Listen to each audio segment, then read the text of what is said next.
이번 5월의 주제는 가정입니다. 오늘은 그 첫 번째 시간인데요. 말씀의 제목은 위기의 가정을 회복시키는 거룩의 능력입니다.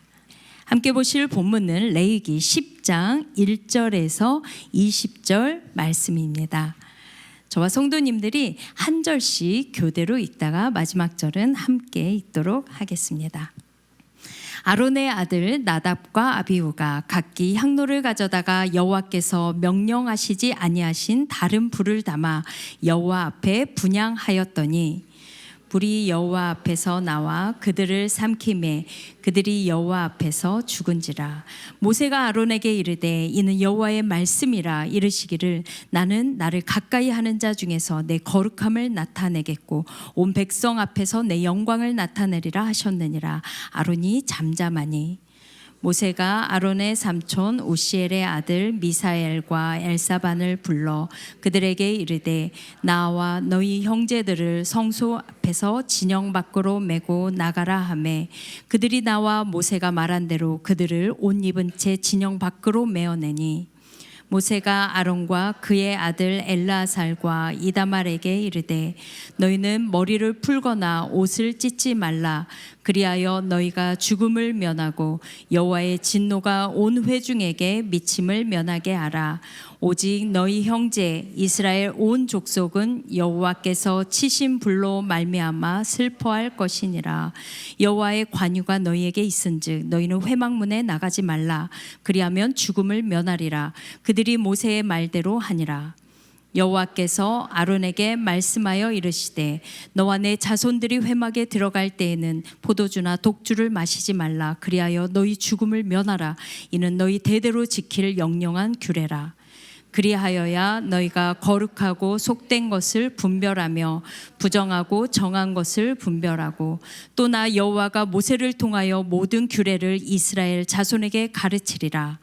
모세가 아론과 그 남은 아들 엘르아살에게와 이다말에게 이르되 여호와께 드린 화제물 중 소재에 남은 것은 지극히 거룩하니 너희는 그것을 취하여 누룩을 넣지 말고 제단 곁에서 먹되 이는 여호와의 화제물 중 내 소득과 내 아들들의 소득인즉 너희는 그것을 거룩한 곳에서 먹으라. 내가 명령을 받았느니라. 흔든 가슴과 뒷다리는 너와 내 자녀가 너와 함께 정결한 곳에서 먹을지니 이는 이스라엘 자손의 화목제물 중에서 내 소득과 내 아들들의 소득으로 주신 것임이니라. 그 들어올린 뒷다리와 흔든 가슴을 화제물의 기름과 함께 가져다가 여호와 앞에 흔들어 요제를 삼을지니 이는 여호와의 명령대로 너와 내 자손의 영원한 소득이니라. 모세가 속죄제 드린 염소를 찾은즉 이미 불살랐는지라. 그가 아론의 남은 아들 엘르아살과 이다말에게 노하여 이르되 이 속죄 제물은 지극히 거룩하거늘 너희가 어찌하여 거룩한 곳에서 먹지 아니하였느냐. 이는 너희로 회중의 죄를 담당하여 그들을 위하여 여호와 앞에 속죄하게 하려고 너희에게 주신 것이니라. 그 피는 성소에 들여오지 아니하는 것이었으니 그 제물은 너희가 내가 명령한 대로 거룩한 곳에서 먹었어야 했을 것이니라. 아론이 모세에게 이르되 오늘 그들이 그 속죄제와 번제를 여호와께 드렸어도 이런 일이 내게 임하였거늘 오늘 내가 속죄 제물을 먹었더라면 여호와께서 어찌 좋게 여기셨으리요. 모세가 그 말을 듣고 좋게 여겼더라. 아멘. 할렐루야, 감사합니다. 목회자에게 가정에 대해서 설교하는 게 참 쉽지가 않은 것 같아요. 그래서 저는 오늘 이 설교를 제 아내와 아이가 보지 않기를 바라고 있습니다. 우리 모두가 가정에서는 참 자신이 없는데 그러나 하나님의 말씀에 의지해서 성령의 능력으로 우리 모두가 우리 가정의 위로와 또 해답이 있는 복된 시간이 되었으면 좋겠습니다. 함께 기도하고 하나님의 말씀 보겠습니다. 존귀하신 아버지 하나님 참 감사합니다. 주님께서 우리의 가정을 복되게 하시고 각 가정마다 임재하여 주셔서 감사합니다. 그러나 때로는 위기를 맞이하고 슬픔과 아픔이 있을 때가 많이 있습니다. 오늘의 말씀을 통하여서 위로받게 하시고 인생의 해답을 얻는 복된 시간이 되게 하여 주옵소서. 부족한 종은 가려 주시고 성령님 충만히 임재하시며 예수님의 영광만 드러나게 하여 주옵소서. 감사드리며 예수님의 이름으로 기도드립니다. 아멘. 톨스토이의 작품 안나 까레니나에 보면 이런 대사가 있습니다. 행복한 가정은 모두 비슷하지만 불행한 가정은 저마다의 이유로 불행하다. 행복한 가정은 대부분 비슷한 것 같아요. 그런데 불행한 가정은 다 이유가 있어. 우리는 이래서 불행하고 저래서 불행하다. 남편 때문에 불행하고 자녀 때문에 불행하고 부모님 때문에 불행하고 경제 때문에 건강 때문에 불행하다라는 저마다의 이유가 있습니다. 그런데 행복한 가정은 그런 다 이유가 있을지라도 그 문제를 다르게 해석합니다. 그래서 그럼에도 불구하고 우리는 행복하다라고 이야기를 하죠. 오늘 여러분은 어떻습니까? 여러분의 저마다의 이유 때문에 여러분의 가정이 힘들고 아프고 고통스럽다고 생각합니까? 아니면 그럼에도 불구하고 우리 가정은 행복하다라고 해석을 하고 있습니까? 행복한 가정, 불행한 가정 큰 차이가 있는 거 아닙니다. 문제를 어떻게 받아들이고 해석하느냐에 따라서 달라지고 있는 것입니다. 사실 문제 없는 가정은 없습니다. 저도 저희 가정에도 저마다의 문제가 있고 여러분의 가정에도 저마다의 문제가 있습니다. 크고 작은 문제이죠. 다른 사람이 볼 때는 작은 문제이지만 내가 생각할 때 우리 가정, 내 문제는 가장 큰 것입니다. 그래서 모두가 슬프고 아프고 힘듭니다. 그리고 믿음의 가정에도 위기가 찾아옵니다. 우리 다 믿음의 가정이잖아요. 그런데 우리 믿음의 가정에도 위기가 찾아오고 문제가 있는 것입니다. 다만 문제를 통해서 성장하고 하나 되는 가정이 있고 문제 때문에 불행을 확인하고 분열되는 가정이 있을 뿐인 것입니다. 위기는 기회라는 말처럼 행복한 가정은 위기가 찾아올 때 가정이 똘똘 뭉쳐서 더 하나 되고 사랑하고 성장합니다. 그러나 불행한 가정은 어떻습니까? 거봐, 그럴 줄 알았어. 너 때문에 우리 가정이 이런 문제가 있어라고 이야기하면서 불행의 이유를 다른 사람에게 돌리고 불행의 이유를 받아들이면서 불행한 가정으로 끝마치게 되는 것입니다. 혹시 오늘 여러분 가운데 믿음의 가정에 왜 위기가 찾아올까?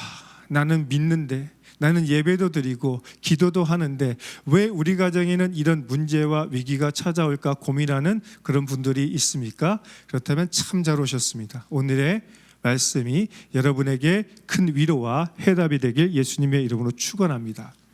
오늘 본문을 보면 대제사장 아론의 가정에도 위기가 찾아왔습니다. 대제사장의 가정에 위기가 찾아왔다는 것 자체가 우리에게 위로가 되는 거예요. 우리로 따지면 한우 목사의 가정에도 어려움이 있을 수도 있네.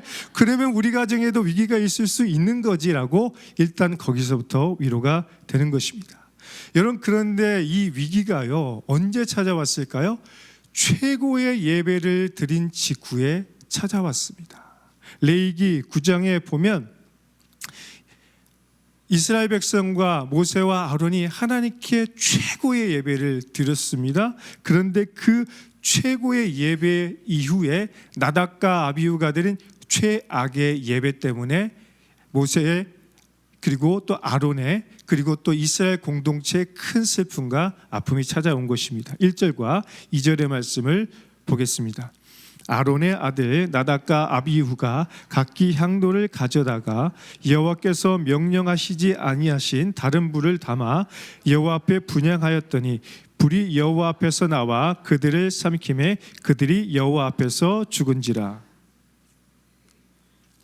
여러분, 왜 이 두 아들은 충격적인 행동을 하게 되었을까요?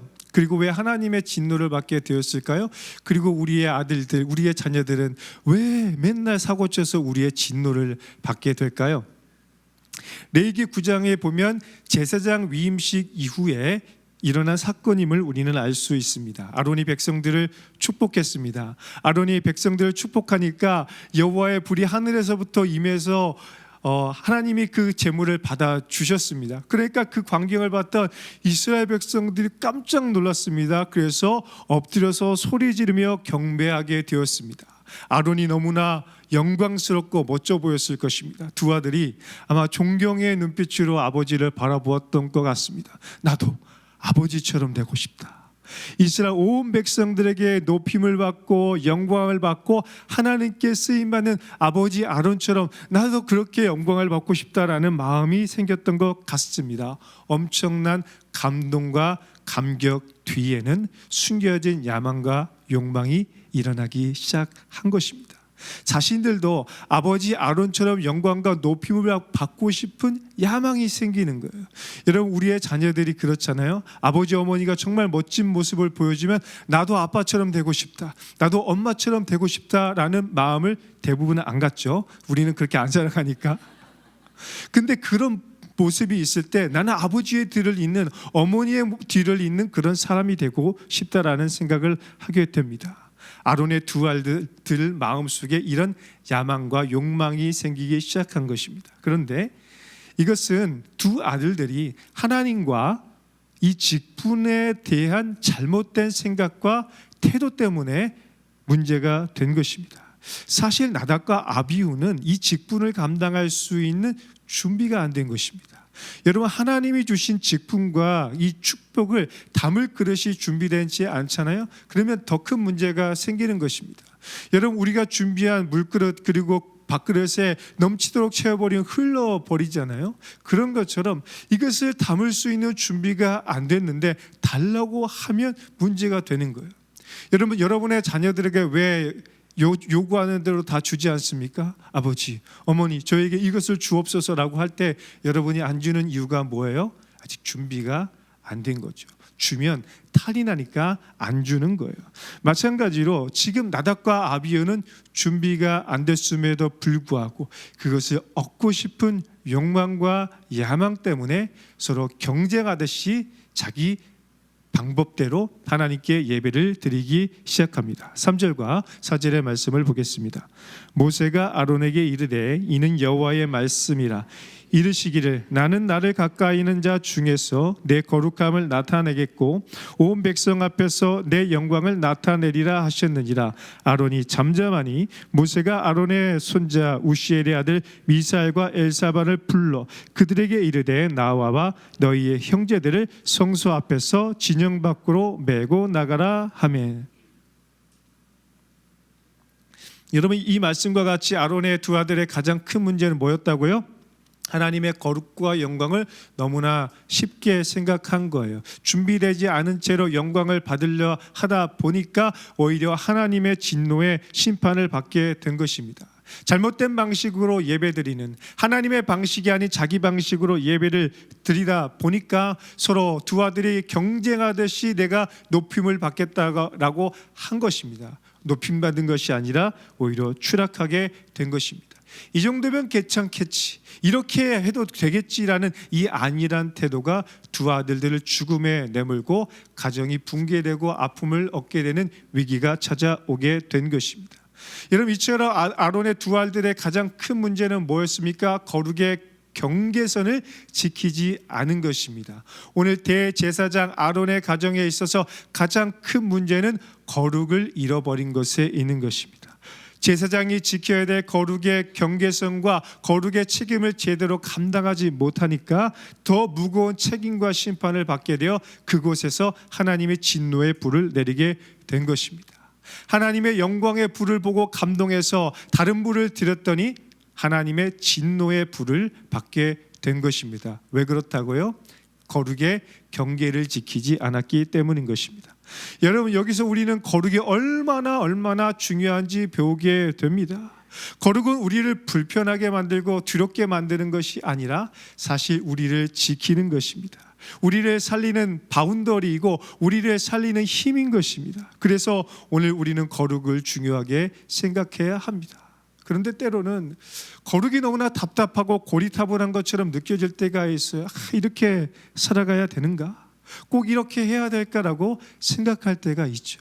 하지만 거룩은 우리를 지키는 영적인 경보기와 같습니다. 거룩은 우리를 다시금 하나님의 뜻대로 조율해주는 영적인 튜너와 같습니다. 거룩은 우리가 하나님의 뜻대로 살도록 아름다운 연주를 하도록 해주는 악보와 같은 것입니다. 그래서 우리가 거룩을 따라서 연주할 때 아름다운 하모니가 이루어질 수 있고, 거룩을 주시할 때 위기가 찾아왔구나, 이러면 안 되겠구나, 이 선을 넘으면 안 되겠구나라는 그런 깨달음을 얻게 되는 것입니다. 그래서 우리는 스스로 거룩과 정결을 지키면서 하나님의 뜻대로 살아갈 수가 있게 되는 것입니다. 그리고 이 거룩을 세대 계승해서 우리의 자녀들이 이것을 지키도록, 우리의 가정이 이것을 지키도록 하게 만들게 되는 것입니다. 그래서 거룩은 우리 개인뿐만 아니라 우리 가정과 우리 교회와 우리 공동체 전체를 지키는 아주 중요한 것입니다. 생명의 기준선과 같은 것이죠. 오늘 말씀과 같이 아론의 가정이 위기가 찾아온 것은 이 거룩의 경계선이 무너졌기 때문입니다. 여러분, 제사장이 어떤 사람인가요? 거룩의 기준선을 잡아줘야 되고 거룩과 정결이 무엇인지를 이스라엘 백성들에게 가르쳐 줘야 하는 사람입니다. 하지만 이 두 아들들이 그 기준선을 무너뜨리고 그것을 제대로 가르치지 못했기 때문에 하나님의 징계의 불을 받게 된 것입니다. 그리고 검게 타버린 그들의 죽음은 진영 밖으로 나가게 되는 아주 비참한 아픔을 겪게 된 것입니다. 여러분, 그런데 이상한 점은 이런 상황 속에서 아론이 잠잠하고 침묵하고 있다라는 것입니다. 오늘 우리 같으면 어떻게 해서 어떻게 해요? 막 울고 막 통곡하면서 막 뒤집어질 거 아니에요? 그런데 아론이 이상하게도 침묵하고 잠잠하고 있습니다. 슬퍼하지도 않고 울지도 않고 아무런 행동도 취하지 않고 있다고 성경은 기록하고 있습니다. 여러분, 이것은 아론이 하나님께 침묵 시위를 하고 있는 것은 아닙니다. 오히려 하나님의 그 징계를 순복하고 하나님의 주권에 경외하고 있는 아론의 신앙을 보여주고 있는 것입니다. 여러분, 아론은 감정 때문에 무너지지 않습니다. 대부분 우리는 감정 때문에 무너지죠. 오늘 우리에게 이런 슬픔과 위기가 찾아왔을 때 우리의 감정과 마음이 먼저 무너지는 것입니다. 그래서 더 문제가 커지는 거죠. 우리의 마음이 무너지니까 슬픔을 극대화시키고 이 슬픔 때문에 우리 입술과 마음과 삶을 지키지 못하는 것입니다. 그런데 아론은 침묵하며 자기에게 맡겨진 대제사장의 거룩한 사명을 묵묵히 감당합니다. 고통과 슬픔 가운데서도 예배를 주관해야 되는 대제사장의 사명을 거룩한 절제와 인내의 모습으로 지켜나가고 있는 것입니다. 6절과 7절의 말씀을 볼까요? 모세가 아론과 그의 아들 엘르아살과 이다멜에게 이르되 너희는 머리를 풀거나 옷을 찢지 말라. 그리하여 너희가 죽음을 면하고 여호와의 진노가 온 회중에게 미침을 면하게 하라. 오직 너희 형제 이스라엘 온 족속은 여호와께서 치신 불로 말미암아 슬퍼할 것이니라. 이것을 너무나 잘 아는 모세는 침묵하는 아론과 두 아들들에게 애도하지 말라고 잔인하게 말합니다.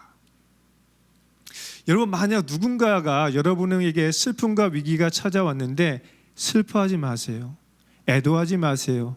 혹은 제가 여러분이 슬퍼하고 있는데 신방 가가지고 여러분 슬퍼하지 마세요. 애도하지 마세요. 슬퍼할 일이 아닙니다라고 이야기하면 여러분은 어떻게 말씀하시겠습니까? 목사님은 피도 눈물도 없는 티야. 이렇게 얘기할 거 아니에요? 그런데 오늘 모세가 아론에게 그리고 형제를 잃어버린 두 아들들에게 애도하지 말라고 말합니다. 인간적으로 보면 죽은 아들과 형제를 바라보며 애도하는 게 맞습니다. 그런데 영적으로 보면 하나님의 징계에 대한 불만을 표출하는 것이기 때문에 애도하지 말라고 말합니다. 만약 아론과 두 아들들이 애도한다면 이스라엘 백성들의 마음과 태도가 바뀔 수가 있는 거예요. 민심이 이상하게 흘러갈 수가 있는 거예요. 그렇기 때문에 오늘 모세는 아론에게 애도하지 말라고 이야기를 합니다. 하지만 동시에 모세는 또 이렇게 이야기를 합니다. 아론 그리고 두 아들들 너희는 애도하지 마. 이스라엘 백성들이 함께 애도해 줄 거야. 저는 여기서 정말 이성적인 목회자와 성도의 그 모습을 보게 됩니다. 사실 우리 목회자들이 우리 성도님들의 아픔이 있을 때, 장례가 나고 위기가 찾아올 때는 전국 어디든 갑니다. 제주도도 가고 어디든 갑니다.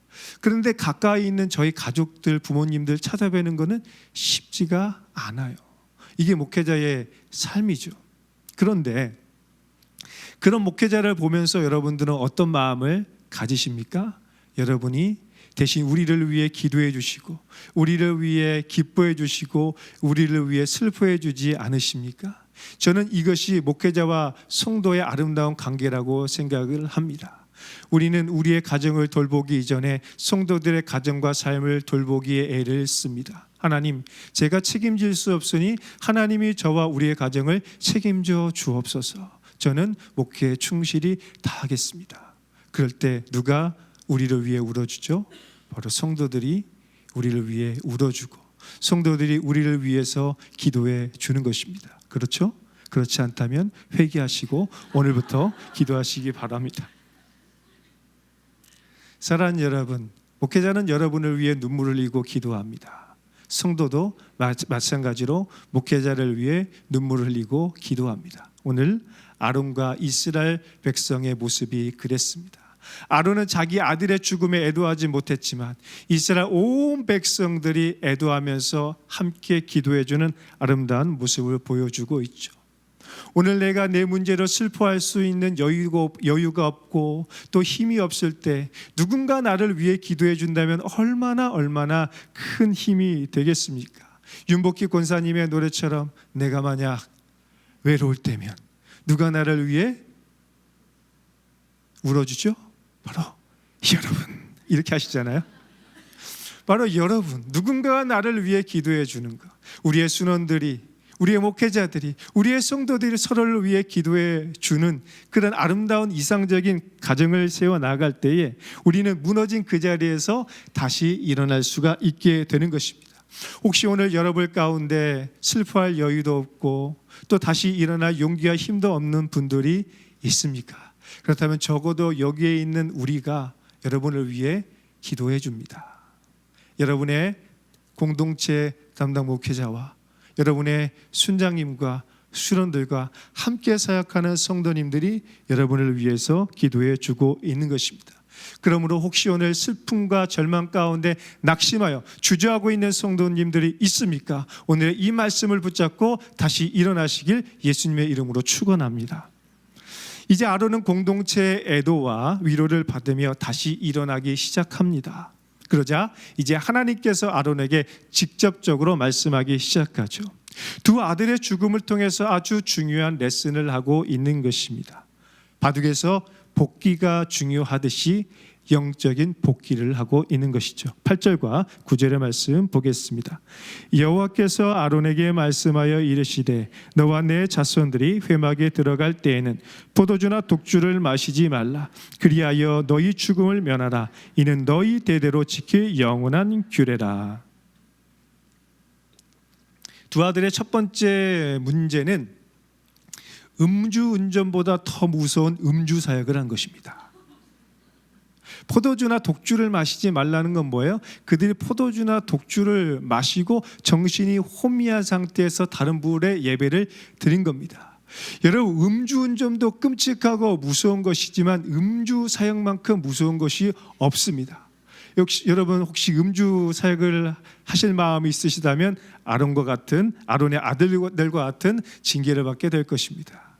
여러분, 음주사역은 우리의 정신을 혼미하게 만듭니다. 우리가 술 취하지 말아야 되는 이유는 무엇이죠? 술 취하면 눈에 뵈는 게 없습니다. 특히 낮술을 먹으면 아버지 어머니도 보이지 않는다라고 하잖아요. 오늘 아론의 두 아들이 아마 낮술을 먹고 하나님도 안 보이고 아버지도 안 보이고 공동체 그 누구도 안 보이고 안 보이는 음주 사역을 한 것입니다. 이것이 아론의 두 아들의 첫 번째 문제였습니다. 두 번째 가장 중요한 문제는 그렇기 때문에 거룩과 정결의 기준선을 넘어버린 것입니다. 거룩과 정결의 기준선을 넘어버리니까 큰 사고가 일어나는 것입니다. 이 정도면 괜찮겠지 하는 아니란 생각이 언제나 문제인 것이죠. 여러분, 체르노빌 원전 사고 일어난 이유가 이 정도면 괜찮겠지 하는 그 안일한 사고 때문이라고 합니다. 지금도 회복이 되고 있지 않지 않습니까? 그런 것처럼 오늘 우리는 이 정도면 괜찮겠지 하는 그 안일한 생각, 이 거룩의 기준선을 넘어가려고 하는 그 생각이, 그 악한 생각이 우리를 무너뜨리게 되는 것입니다. 여러분, 우리가 계속 그러잖아요. 한 발짝 넘어갔다가 다시 뒤로 왔다가 한 발짝 넘어갔다가 다시 뒤로 왔다가 그때 어떤 마음이 들어요? 안도감이 생겨요. 어떤 안도감? 한 발 넘어가도 되는구나. 근데 그때부터는 이제 브레이크가 없어지는 것입니다. 그래서 우리는 반드시 거룩과 정결의 기준선을 지켜야 할 것입니다. 그래서 성경은 이렇게 말씀합니다. 10절로 11절 말씀. 그리하여야 너희가 거룩하고 속된 것을 분별하며 부정하고 정한 것을 분별하고 또 나 여호와가 모세를 통하여 모든 규례를 이스라엘 자손에게 가르치리라. 아멘. 제사장의 중요한 사역은 예배를 주관하는 것뿐만 아니라 거룩과 정결을 가르치는 것이 있습니다. 마치 우리 목회자들이 여러분에게 말씀을 가르치고 CS하고 또 예수 이름의 비밀을 가르치는 아주 중요한 두 가지 사역을 제가 하고 있잖아요. 그렇죠? 거룩과 정결을 가르치는 것이 목회자들에게 가장 중요한 일 중에 하나입니다. 그런데 이 두 아들들은 바운더리를 지키지도 못했을 뿐만 아니라 백성들에게 제대로 가르치지도 않고 오히려 그들이 그것을 범하고 있는 것들을 보게 됩니다. 그래서 하나님은 이 두 아들을 징계하심으로 거룩과 정결의 기준선을 다시 바로 잡았습니다. 여러분, 그런데 이 두 아들의 문제는 비단 두 아들의 문제일까요? 아니요. 아론의 책임이 큰 것입니다. 대부분의 금쪽이들의 문제는 누구에게 있다고 하죠? 아빠, 엄마에게, 부모에게 있다고 하지 않습니까? 오은영 박사님이 그렇게 얘기했어요. 대부분의 금쪽이들의 문제는 부모에게 있는 것입니다. 그래서 상담을 할 때도 항상 원가정을 중요하게 생각을 하죠. 오늘 아론은 사역에 바빠서 두 아들들을 제대로 가르치지 못했던 것 같습니다. 여러분, 우리가 우리 자녀들을 제대로 돌보지 못하는 이유가 무엇이에요? 너무 바쁘기 때문에, 마음의 여유가 없기 때문에 자녀들을 제대로 가르치지 못합니다. 그런데 그 모든 책임이 누구에게 있는 거예요? 우리에게 있는 거예요. 그런데 우리는 금쪽이들을 자꾸 잡습니다. 금쪽이들이 문제라고 하지만 사실 자녀 금쪽이보다 부모 금쪽이가 더 문제가 있는 것입니다. 오늘 아론이 아마 자녀들을 제대로 양육하지 못했던 것 같습니다. 그리고 결국 두 아들들은 하나님의 징계를 받게 되죠. 여러분, 이때 아론의 마음이 어땠을까요? 대제사장 아론의 마음이 어땠을까요? 후회와 자책과 슬픔과 자기 연민의 늪에 빠지지 않았을까요? 만약 오늘 우리가 아론이라면 어떤 마음과 태도를 가지고 이 문제를 돌파해야 될까요? 성도들의 이야기를 들어보면 자녀들 때문에 눈물로 기도하는 분들이 많습니다. 이 수요일날 이 중요한 시간에 이 자리에 나온 여러분, 저 사무실에서 아이들을 데리고 오는 우리 자매님들, 왜 이 자리에 왔습니까? 가정의 그 위기와 자녀를 양육하는 게 쉽지 않으니까 하나님의 은혜와 도우심을 위해 이 자리에 온 거 아니겠습니까? 그렇다면 오늘 하나님께서 오늘 우리에게 새로운 힘과 용기를 주실 것입니다. 더 이상 우리는 자책하고 한탄하고 자기 연민의 늪에 빠져서 우울과 공황장애에 사로잡힌 인생이 아니라 하나님이 주신 새로운 힘과 은혜로 내가 다시 일어날 거야, 내가 다시 아론처럼 일어나서 내게 맡겨진 일들을 감당할 거야 라는 그런 용기로 일어나야 할 것입니다. 아론 역시 감당할 수 없는 슬픔과 아픔이 있었습니다. 하지만 아론은 일어났어요. 어떻게 일어날 수 있었을까요? 아론도 대제사장으로서 이 직분을 제대로 감당하지 못했던 자책과 실망과 부끄러움이 있었을 거예요. 하지만 다시 일어났습니다. 어떻게 그랬을까요? 그것은 하나님께서 아론에게 감당해야 될 사명이 있다는 것을 상기시켜 주는 것입니다.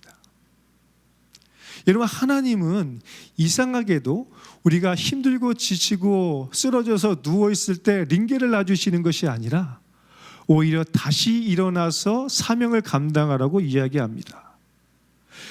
여러분, 노년의 모세에게 찾아와서 하나님은 어떻게 얘기하시죠? 내 백성을 이끌어가라는 사명을 주십니다. 영적으로 탈진에 빠졌던 엘리야에게도 다시 사명을 주셔서 일어나라고 말씀합니다. 이것이 하나님의 방법입니다.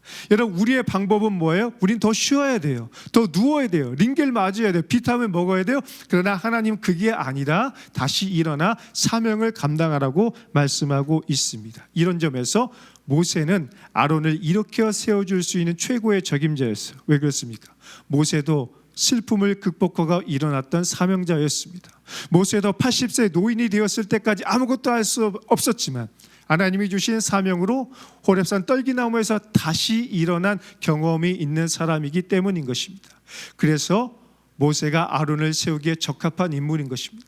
여러분 그렇잖아요. 누군가가 우리를 상담해 줄 때 비슷한 경험과 아픔이 있는 사람의 이야기가 잘 들려요. 누군가의 간증이 우리를 위로해 주는 이유가 무엇이에요? 그 고통과 아픔이 내 고통인 게 느껴지기 때문인 거예요. 그런데 그런 고통과 경험도 없는 사람이 이렇게 하세요, 저렇게 하세요 하면 우리가 그것이 마음으로 안 와닿죠. 마찬가지로 하나님은 가장 적임자의 모세를 보내서 아론을 위로하고 이렇게 세워주고 있습니다. 그래서 모세는 지금 아론과 두 아들 엘르아살과 이다말에게 거룩에 대한 레슨을 다시 시작합니다.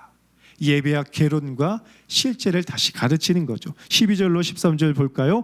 모세가 아론과 그 남은 아들 엘르아살에게와 이다말에게 이르되 여호와께 드린 화제물 중 소재에 남은 것은 지극히 거룩하니 너희는 그것을 취하여 누룩을 넣지 말고 제단 곁에서 먹되 이는 여호와의 화제물 중 내 소득과 내 아들들의 소득인즉 너희는 그것을 거룩한 곳에서 먹으라. 내가 명령을 받았느니라. 한마디로 거룩한 것은 거룩하게 다루라라는 것입니다. 하나님께서 주신 이 거룩한 제물을 거룩한 곳에서 먹고 감사하는 마음으로 먹으라고 이야기하고 있는 것입니다. 하나님은 백성들에게 제사장들을 섬기라고 이야기를 합니다. 그래서 흔든 가슴과 뒷다리를 주면서 이스라엘 백성들을 섬기는 제사장들이 그것을 먹고 살아갈 수 있도록 했습니다. 그런데 제사장들은 이것을 당연하게 여기면 안 됐습니다. 왜냐하면 거룩한 것이기 때문이죠. 먹을 때도 거룩하고 감사한 마음으로 먹어야 하는 것입니다. 거룩한 곳에 가서 거룩한 마음으로 이 제물을 먹어야 된다라는 것입니다. 그래서 저는 저희 자녀들에게 기회가 있을 때마다 목회자의 사례비의 의미에 대해서 가르칩니다. 우리는 성도님들이 피땀 흘려서 벌어서 드린 귀한 헌금으로 살아가는 가정이다.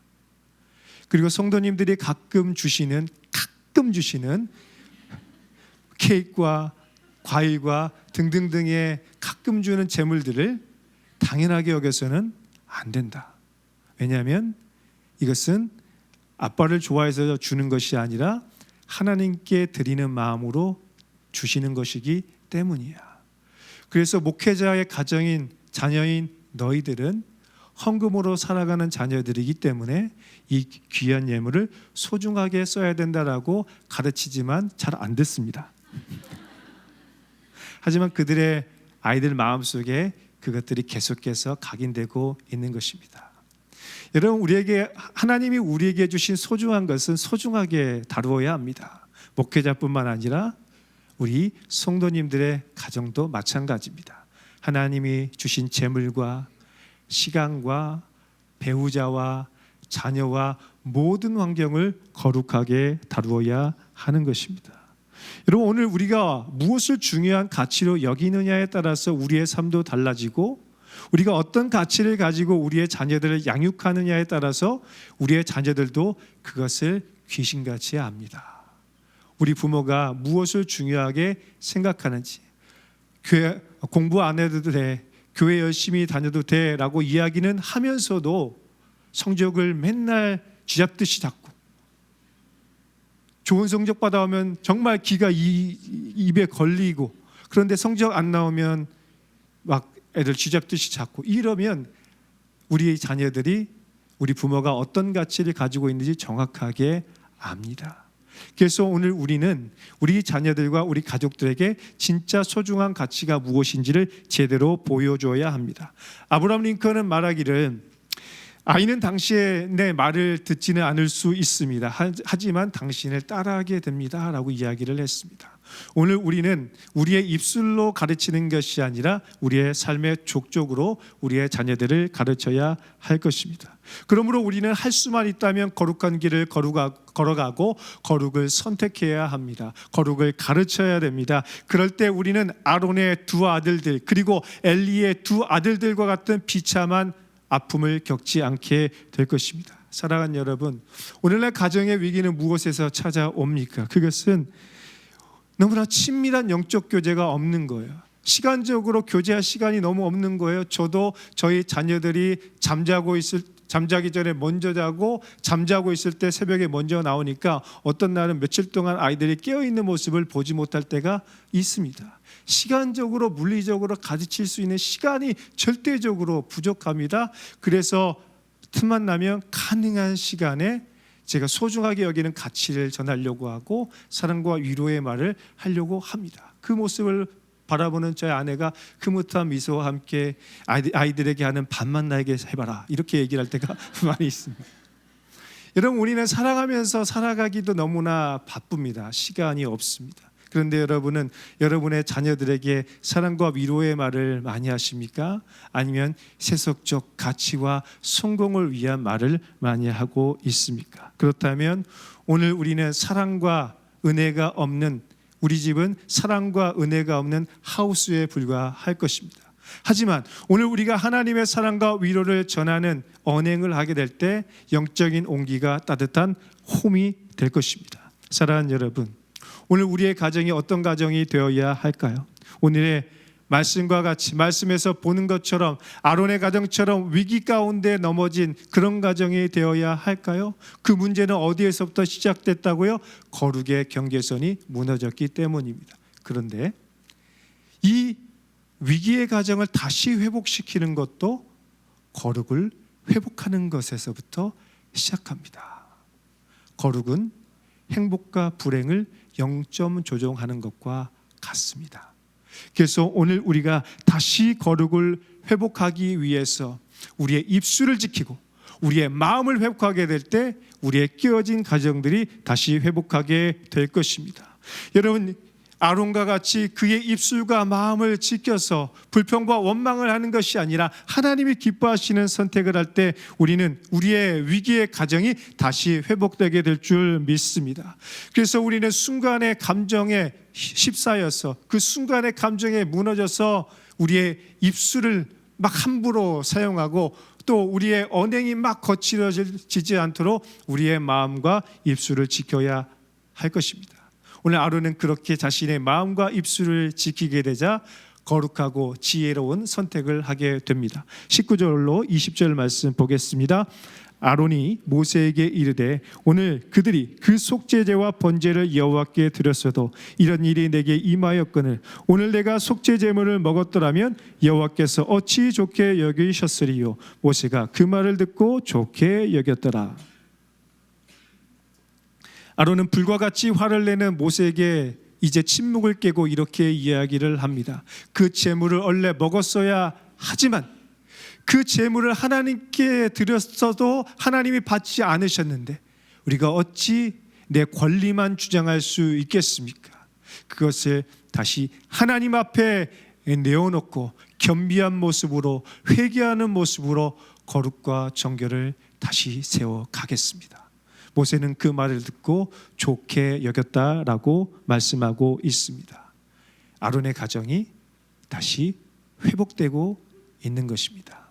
두 아들은 죽었지만 남은 두 아들들이 그 아버지 아론의 모습을 보면서 영적인 존경심을 갖게 되었을 것입니다. 초창기에 아론은 금송아지 사건으로 아들들을 실망시키는 그런 아버지였습니다. 대제사장이었습니다.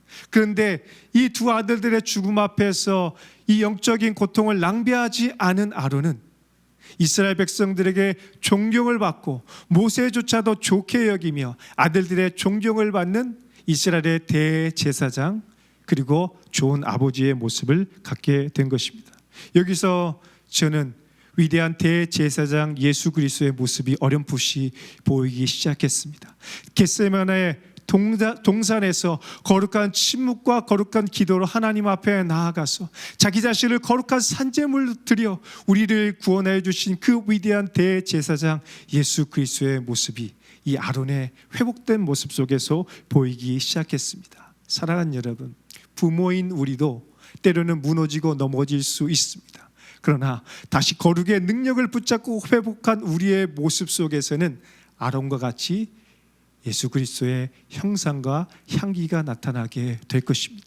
거기에 소망이 있습니다.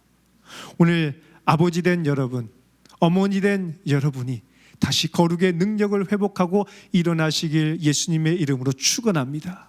우리 가정이 비록 무너지고 위기 가운데 있을지라도 우리의 자녀들이 그 모습을 보면서 다시 용기와 도전을 받게 되는 것입니다. 아, 우리 가정에는 소망이 있구나. 우리 아버지, 우리 어머니가 거룩의 능력으로 다시 일어났구나. 나도 저렇게 살아야지 도전받게 되는 것입니다. 여러분, 다른 것에서 방법을 찾지 마시고 하나님의 방식으로 방법을 찾으십시오. 그것은 거룩을 회복하는 것입니다. 하나님이 우리에게 사명을 붙잡고 다시 일어나라고 말씀하실 때 그 사명을 붙잡고 일어나는 것입니다. 그럴 때 무너지고 흔들린 우리의 위기의 가정이 다시 한번 하나님의 은혜로 회복되는 놀라운 은혜의 역사가, 회복의 역사가 일어날 줄 믿습니다. 함께 기도하겠습니다. 존귀하신 아버지 하나님, 참 감사합니다. 우리의 가정이 깨어지고 무너질 때가 너무나 많습니다. 그리고 어쩌면 지금 남들에게 말 못한 문제와 위기가 우리 가운데 있어서 주님 앞에 엎드려 기도하며 나아갑니다. 주님, 우리의 마음과 입술을 지켜서 하나님 앞에서 주의 자녀로, 주의 가정으로 살아갈 수 있도록 도와주옵소서. 그래서 다시 한번 거룩과 정결의 능력을 회복하여 회복되게 하시고 우리 가정에게 맡겨주신 거룩한 사명을 감당하는 그런 가정이 되게 하여 주옵소서. 이 모든 말씀을 살아계신 예수님의 이름으로 기도드립니다. 아멘.